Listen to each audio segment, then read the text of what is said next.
जी दोस्तों, exam race 2 में आपका स्वागत है। आज हम लाए हैं आरआरबी एनटीपीसी के लिए पूर्व मध्यकाल, जो 650 ईस्वी से 1206 ईस्वी तक माना जाता है। आज हम बात करेंगे उत्तर भारत के राजपूत काल की। जी दोस्तों, यदि अभी तक आपने हमारे चैनल को सब्सक्राइब नहीं किया है तो सब्सक्राइब करिए, लाइक करिए, शेयर करिए और कमेंट करिए। बेल आइकन पे हिट करना ना भूलिएगा ताकि नए नोटिफिकेशन आप तक पहले पहुंच सके। जी दोस्तों, चलते हैं। पहला क्वेश्चन, निम्नलिखित में से भारत पर पहली बार आक्रमण करने वाला कौन था? जी दोस्तों, आपको बताना है निम्नलिखित में से भारत पर पहली बार आक्रमण करने वाला कौन था? पहला अफगान, दूसरा मंगोल, तीसरा अरब, चौथा तुर्क। जी दोस्तों, आपको बताना है निम्नलिखित में से भारत पर पहली बार आक्रमण करने वाला कौन था? पहला अफगान, दूसरा मंगोल, तीसरा अरब, चौथा तुर्क। तो इसका आंसर होगा अरब। जी दोस्तों, भारत पर पहली बार आक्रमण करने वाले अरबी थे। जी, अरब वाले थे। नेक्स्ट क्वेश्चन, पाल वंश का संस्थापक कौन था? जी दोस्तों, आपको बताना है पाल वंश का संस्थापक कौन था? पहला गोपाल, दूसरा धर्मपाल, तीसरा देवपाल, चौथा रामपाल। जी दोस्तों, आपको बताना है पाल वंश का संस्थापक कौन था? तो इसका आंसर होगा गोपाल। जी दोस्तों, गोपाल पाल वंश का संस्थापक था। नेक्स्ट क्वेश्चन, पाल वंश की राजधानी थी। जी दोस्तों, आपको बताना है पाल वंश की राजधानी थी। पहला मुद्दगिरी या मुंगेर, दूसरा कन्नौज, तीसरा दिल्ली, चौथा इनमें से कोई नहीं। जी दोस्तों, आपको बताना है पाल वंश की राजधानी थी। पहला मुद्दगिरी मुंगेर जिसे बोलते हैं, दूसरा कन्नौज, तीसरा दिल्ली, चौथा इनमें से कोई नहीं। तो इसका आंसर होगा मुद्दगिरी मुंगेर। जी दोस्तों, पाल वंश की जो राजधानी थी मुंगेर थी। नेक्स्ट क्वेश्चन, राष्ट्रकूट वंश का संस्थापक था। जी दोस्तों, आपको बताना है राष्ट्रकूट वंश का संस्थापक कौन था? पहला दंती दुर्ग या दंती वर्मन सेकेंड, गोविंद, तीसरा कृष्ण, पहला इंद्र, तीसरा। ये दोस्तों, आपको बताना है पहला पहला आपको बताना है राष्ट्रकूट वंश का संस्थापक था। ये दोस्तों, आपको बताना है राष्ट्रकूट वंश का संस्थापक कौन था? पहला दंती दुर्ग या दंती वर्मन सेकेंड, दूसरा गोविंद थर्ड, तीसरा कृष्ण फर्स्ट, चौथा इंद्र थर्ड। जी दोस्तों, इसका आंसर होगा दंती दुर्ग दंती वर्मन सेकेंड। राष्ट्रकूट वंश का जो संस्थापक था दंती वर्ग दंती वर्मन द्वितीय था। नेक्स्ट क्वेश्चन, राष्ट्रकूट वंश की राजधानी थी। ये दोस्तों, आपको बताना है राष्ट्रकूट वंश की राजधानी थी। पहला मालखंड या मान्यखेत, दूसरा कन्नौज, तीसरा दिल्ली, चौथा पाटलिपुत्र। जी दोस्तों, आपको बताना है राष्ट्रकूट वंश की राजधानी थी। पहला मालखंड, मान्यखेत, दूसरा कन्नौज, तीसरा दिल्ली, चौथा पाटलिपुत्र। तो इसका आंसर होगा मालखंड मान्यखेत। जी दोस्तों, राष्ट्रकूट वंश की जो राजधानी है वह मालखंड या मान्यखेत थी। नेक्स्ट क्वेश्चन, उस शासक का नाम क्या है जिसने विजय स्तंभ का निर्माण कराया था? जी दोस्तों, आपको बताना है उस शासक का नाम क्या है जिसने विजय स्तंभ का निर्माण कराया था। विजय स्तंभ जो चित्तौड़ में है उसका निर्माण किसने कराया था? तो पहला राणा कुंभा, दूसरा राणा सांगा, तीसरा राणा रतन सिंह, चौथा राणा हमीर। तो आपको आंसर देना है उस शासक का नाम क्या है जिसने विजय स्तंभ का निर्माण कराया था। पहला राणा कुंभा, दूसरा राणा सांगा, तीसरा राणा रतन सिंह, चौथा राणा हमीर। तो इसका आंसर होगा राणा कुंभा। जी दोस्तों, राणा कुंभा ने चित्तौड़ में विजय स्तंभ का निर्माण कराया था। नेक्स्ट क्वेश्चन, दिलवाड़ा मंदिर कहाँ पे स्थित है? ये दोस्तों, आपको बताना है दिलवाड़ा मंदिर कहाँ पे स्थित है। पहला श्रवणबेलगोला, दूसरा पारसनाथ पर्वत, तीसरा इंदौर, चौथा आबू पर्वत। जी दोस्तों, आपको बताना है दिलवाड़ा मंदिर कहाँ पे स्थित है। पहला श्रवणबेलगोला, दूसरा पारसनाथ पर्वत, तीसरा इंदौर, चौथा आबू पर्वत। तो इसका आंसर होगा आबू पर्वत। जी दोस्तों, आबू पर्वत पर दिलवाड़ा मंदिर स्थित है? नेक्स्ट क्वेश्चन, खजुराहो स्थित मंदिरों का निर्माण किसने किया था? जी दोस्तों आपको बताना है खजुराहो स्थित मंदिरों का निर्माण किसने किया था? पहला होलकर, दूसरा सिंधिया, तीसरा बुंदेला राजपूत, चौथा चंदेल राजपूत। जी दोस्तों आपको बताना है खजुराहो स्थित मंदिरों का निर्माण किसने किया था? तो इसका आंसर होगा चंदेल राजपूत। जी दोस्तों खजुराहो में जो मंदिर स्थित है उसका निर्माण चंदेल राजपूतों ने किया था। नेक्स्ट क्वेश्चन, विजय स्तंभ कहाँ स्थित है? जी दोस्तों आपको बताना है कि विजय स्तंभ कहाँ पे स्थित है। विजय स्तंभ जो राणा कुंभा ने बनवाया था वो कहाँ पे स्थित है? पहला दिल्ली, दूसरा झांसी, तीसरा चित्तौड़गढ़, चौथा सीकरी। जी दोस्तों आपको बताना है विजय स्तंभ जो राणा कुंभा ने बनवाया था वो कहाँ पे स्थित है? तो इसका आंसर होगा चित्तौड़गढ़ में। जी दोस्तों चित्तौड़गढ़ में राणा कुंभा ने विजय स्तंभ बनवाया था। नेक्स्ट, लिंगराज मंदिर की नींव डाली थी, अर्थात आपको बताना है लिंगराज मंदिर की नींव किसने डाली थी? पहला याति केसरी ने, दूसरा लाला तेंदु केसरी ने, तीसरा नरसिंह देव ने, चौथा प्रताप रुद्र देव ने। जी दोस्तों आपको बताना है लिंगराज मंदिर की नींव डाली थी, किसने डाली थी? तो इसका आंसर होगा ययाति केसरी ने। जी दोस्तों ययाति केसरी ने लिंगराज मंदिर की नींव डाली थी। नेक्स्ट क्वेश्चन, सोमनाथ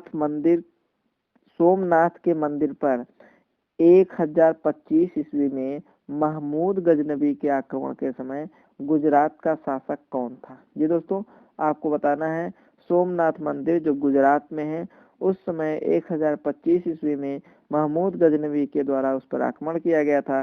तो उस समय वहां का शासक कौन था? पहला भीमदेव प्रथम, दूसरा भीमदेव द्वितीय, तीसरा मूलराज प्रथम, चौथा मूलराज प्रथम। ये दोस्तों इसमें मूलराज सेकंड होना चाहिए, मूलराज प्रथम दे दिया है। तो आपको बताना है सोमनाथ के मंदिर पर 1025 ईसा पूर्व में महमूद गजनवी के आक्रमण के समय गुजरात का शासक कौन था? तो इसका आंसर होगा भीमदेव प्रथम। जी दोस्तों जिस समय महमूद गजनवी ने गुजरात के सोमनाथ मंदिर पर आक्रमण किया था उसमें वहां का शासक भीमदेव प्रथम था। Next question, black pagoda. जी दोस्तों आपको बताना है कि ब्लैक पैगोडा कहाँ पे स्थित है? मिस्र में, श्रीलंका में, कोणार्क में, मदुरै में। जी दोस्तों आपको बताना है ब्लैक पैगोडा कहाँ पे स्थित है? मिस्र में, श्रीलंका में, कोणार्क में, मदुरै में।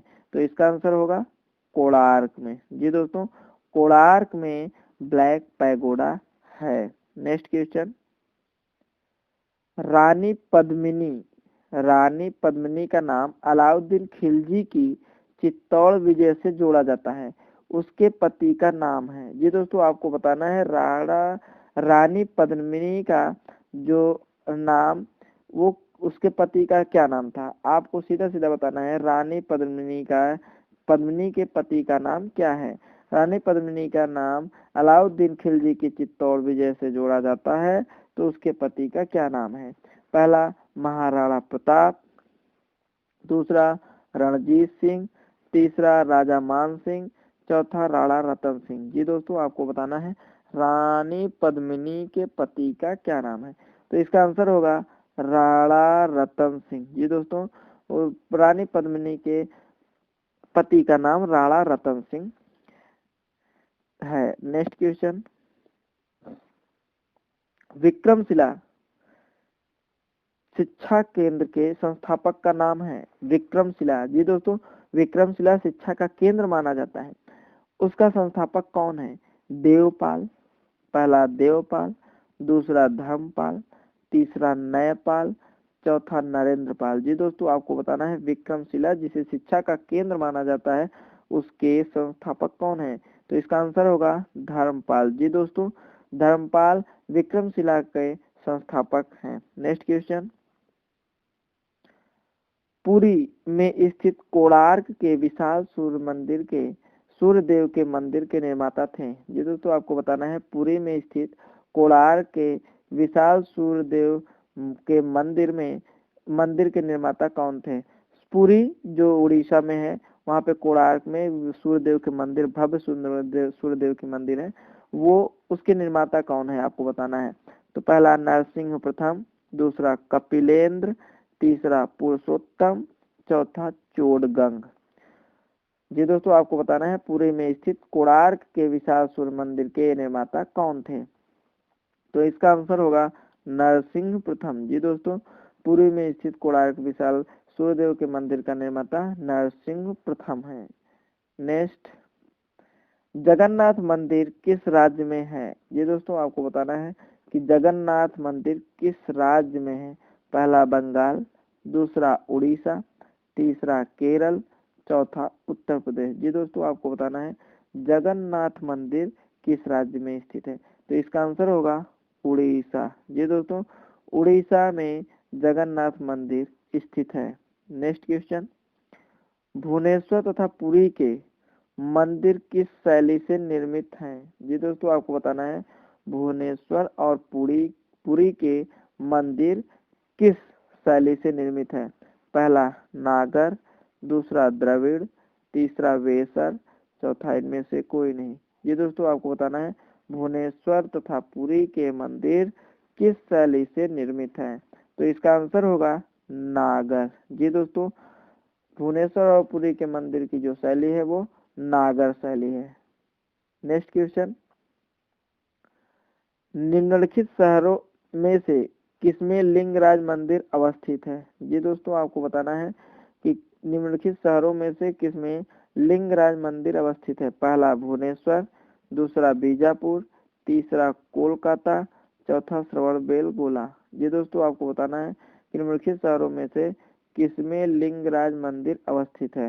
पहला भुवनेश्वर, दूसरा बीजापुर, तीसरा कोलकाता, चौथा श्रवणबेलगोला। तो इसका आंसर होगा भुवनेश्वर। जी दोस्तों भुवनेश्वर में लिंगराज मंदिर अवस्थित है। नेक्स्ट क्वेश्चन, खजुराहो के मंदिर का संबंध है। जी दोस्तों आपको बताना है खजुराहो में जो मंदिर है वो किससे संबंधित है। पहला शैव संप्रदाय से, दूसरा वैष्णव संप्रदाय से, तीसरा जैन संप्रदाय से, चौथा ABC तीनों से, अर्थात इन तीनों संप्रदायों से। तो आपको बताना है खजुराहो के मंदिर का संबंध किससे है। शैव संप्रदाय से, वैष्णव संप्रदाय से, जैन संप्रदाय से या ABC इनमें से तीनों। तो इसका आंसर होगा ABC इनमें से तीनों। जी दोस्तों खजुराहो मंदिर का जो संबंध है वो शैव संप्रदाय, वैष्णव संप्रदाय और जैन संप्रदाय तीनों से संबंधित है। नेक्स्ट क्वेश्चन, चंदावर का युद्ध किसके मध्य हुआ। ये दोस्तों आपको बताना है चंदावर का युद्ध 1194 ईस्वी में किसके मध्य हुआ। पहला पृथ्वीराज तृतीय और मोहम्मद गोरी, दूसरा भीम द्वितीय एवं मोहम्मद गोरी, तीसरा जयचंद्र एवं मोहम्मद गोरी, चौथा इनमें से कोई नहीं। जी दोस्तों आपको बताना है चंदावर का युद्ध 1194 ईस्वी में किसके मध्य हुआ था। पहला पृथ्वीराज तृतीय एवं मोहम्मद गोरी के बीच, दूसरा भीम द्वितीय एवं मोहम्मद गोरी के बीच, तीसरा जयचंद्र एवं मोहम्मद गोरी के बीच, चौथा इनमें से कोई नहीं। तो इसका आंसर होगा जयचंद्र एवं मोहम्मद गोरी के बीच। जी दोस्तों चंदावर का जो युद्ध 1194 ईस्वी में लड़ी गई थी वह जयचंद्र एवं मोहम्मद गोरी के बीच हुआ था। जी दोस्तों ये वीडियो आपको कैसा लगा कमेंट बॉक्स में कमेंट करना ना भूलिएगा। यदि अभी तक आपने हमारे चैनल को सब्सक्राइब नहीं किया तो सब्सक्राइब करिए, लाइक करिए, शेयर करिए और कमेंट करिए। बेल आइकन पे हिट करना ना भूलिएगा ताकि नए नोटिफिकेशन आप तक पहले पहुंचे। जी दोस्तों यदि अभी तक ने आप इस वीडियो को अपने दोस्तों को शेयर नहीं किया है तो उनको भी शेयर करिए ताकि वे भी इसका लाभ उठा सके। जी दोस्तों फिर मिलेंगे नेक्स्ट टॉपिक नेक्स्ट वीडियो के